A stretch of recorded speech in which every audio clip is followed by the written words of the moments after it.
안녕하세요. 달장꾼TV를 아껴주시는 구독자님, 그리고 처음 방문해주시는 모든 님들, 설 명절 연휴는 잘 보내셨습니까? 이번 명절은 코로나로 인해 예년과는 달리 다소 우울하게 보내셨을 것 같은데요. 어찌되었든 백신 접종이 곧 시작된다고 하니 조금만 더 힘을 내시기 바랍니다. 오늘은 외국인과의 부동산 거래에 대한 전화 상담 사례로서 외국 시민권자인 자녀에게 부동산 및 현금 등 재산을 증여할 때 주의사항에 대해 살펴보도록 하겠습니다. 오늘 영상은 많은 분들이 비거주자에 대한 개념을 잘 인식하지 못하여 세금 추진 당하는 사례가 많으니 주의 깊게 보시기 바랍니다. 최근 부동산 소식을 살펴보면 빌라 거래가 급증하고 있다고 합니다. 사실 빌라 거래는 문재인 정부 들어 꾸준하게 증가하고 있는데요. 다만 지난 2월 4일에 발표된 부동산 대책으로 인해 다소 주춤할 수도 있다는 예상도 해봅니다. 그런데 이렇게 빌라 거래가 증가한 원인은 뭘까요? 뻔하죠. 아파트값 폭등이죠. 주택구입 수요는 꾸준한데 서울 지역은 매물이 없으니 대체제로서 아파트에 비해 저렴한 빌라로 수요가 몰리는 겁니다. 그럼 빌라가 뭘까요? 아파트와 같은 공동주택의 하나로서 땡땡 빌라, 땡땡 맨션 등의 이름을 달고 있는 연립주택, 다세대 주택으로 층수가 보통 4층, 5층 하죠. 사실 빌라는 아파트에 비해 보안이 취약하고 주차장 등 기반시설 등이 안 좋아 그리 높은 인기가 있는 것은 아님에도 요즘 아파트값 가격이 9억, 15억 등 웬만한 직장인 월급으로는 도저히 감당할 수 없는 가격이 이르자 내 집 장만을 원하는 분들이 대출을 끼고 해서 보다 낮은 가격에 구입할 수 있는 빌라로 몰리는 것입니다. 제가 볼 때 아파트 가격이 낮아지지 않는 이상 빌라 수요는 꾸준하겠으며 거래량도 점점 늘어날 것이라는 판단입니다. 이러한 빌라 수요에 관심을 갖고 제게 상담 전화를 하신 분이 있습니다. 현재 아들이 외국 시민권을 취득한 외국 국적자인데 향후 10년 뒤를 바라보고 주택 한 채를 마련해 주고 싶다고 하네요. 모든 것을 주고 싶은 것이 부모 마음인지라 아들에게 부담되지 않도록 돈 한 푼 없어도 주택을 취득할 수 있는 매물을 찾아보다 매매 가격이 1억 원인 빌라 한 채를 보았으며 해당 주택에는 현재 임차인이 보증금 5천만 원에 입주해 있으니 현금 5천만 원을 아들에게 증여해 주면 그 돈으로 매수할 수 있다는 판단인 것이죠. 우측 도표에서 보시는 바와 같이 자녀에게 증여해 있어 현금 5천만 원까지는 증여 세금이 공제되니 세금도 아낄 수 있다는 생각인 것입니다. 더욱이 요즘 공시지가 1억 원 이하의 주택은 취득세 중과 없이 기본세율이 적용되고 향후 양도시에도 주택수 합산이 배제가 되니 딱인 것이죠.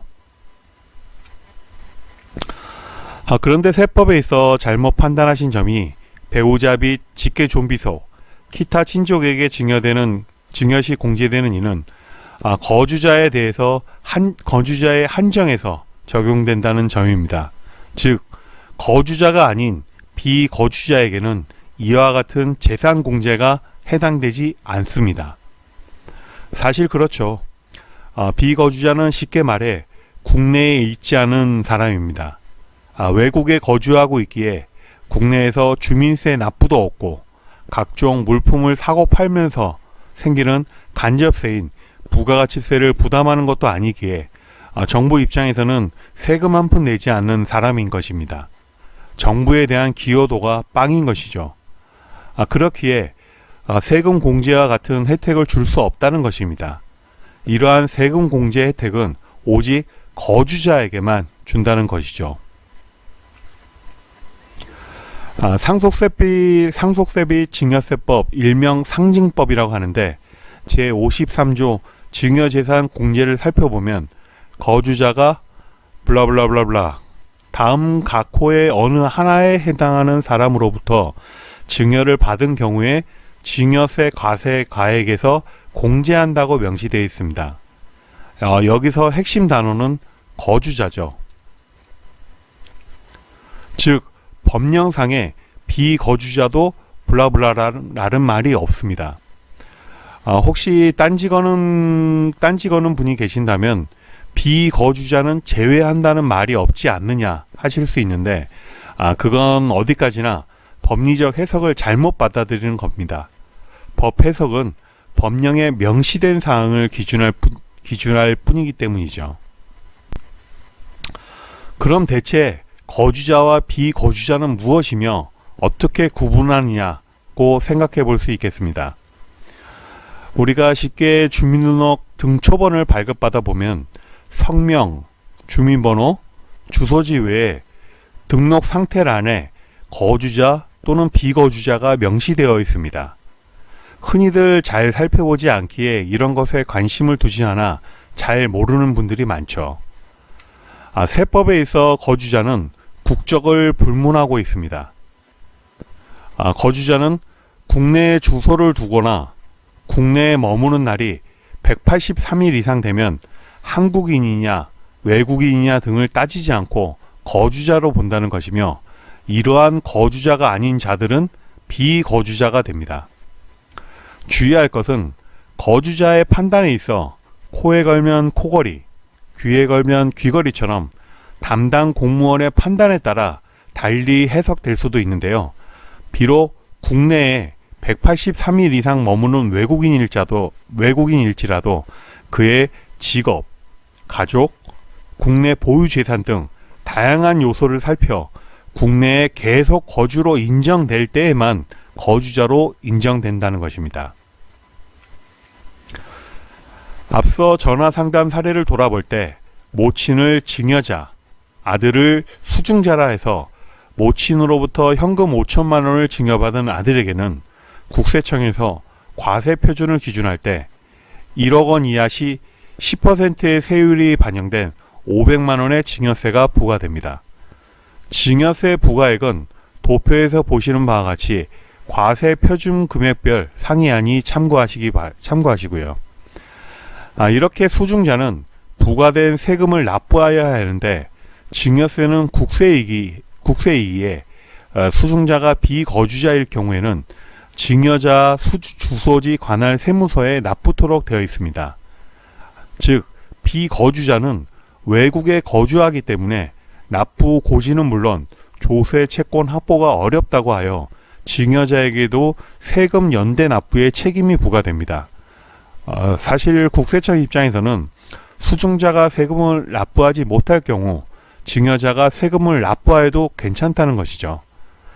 이러한 증여세는 증여일이 속하는 날에 말일을 기준하여 3개월 이내에 납부하여야 합니다. 예를 들어 1월 1일에 증여하였다면 증여일이 속하는 달 1월 말을 기준하여 1월 말로부터 3개월 이내인 4월 말일이 기한인 것입니다. 만약 납부 의무자가 3개월 이내 신고 납부치 않으면 10에서 40%의 가산세가 부과되고, 기한 내 신고는 하였으나 세금을 납부하지 않은 경우에는 1일 기준하여 0.03%의 가산금이 부과될 수 있는 페널티가 주어지니 기한 준수하여 신고 납부하시기 바랍니다. 신고 기한 내 신고 납부할 때는 3%의 세금도 할인해 준다고 하네요. 이상으로 외국 시민권자인 자녀에게 재산 증여 시 주의사항에 대해서 살펴보았습니다. 이것 외에도 다양한 주의사항이 있으나 핵심적 사항으로 꼭 알고 계셔야 된다는 점에서 내 자식이라고 하니까 꼭 욕하는 소리 같은데요. 내 자녀일지라도 비거주자에 해당되면 증여재산 공제가 되지 않는다. 즉 증여세를 납부해야 된다는 점 꼭 기억해 주시기 바라겠습니다. 그럼 구독과 좋아요는 공짜이니 잠시 클릭 한번 부탁드리며 다음에도 좋은 영상으로 만나 뵙도록 하겠습니다. 안녕히 계십시오.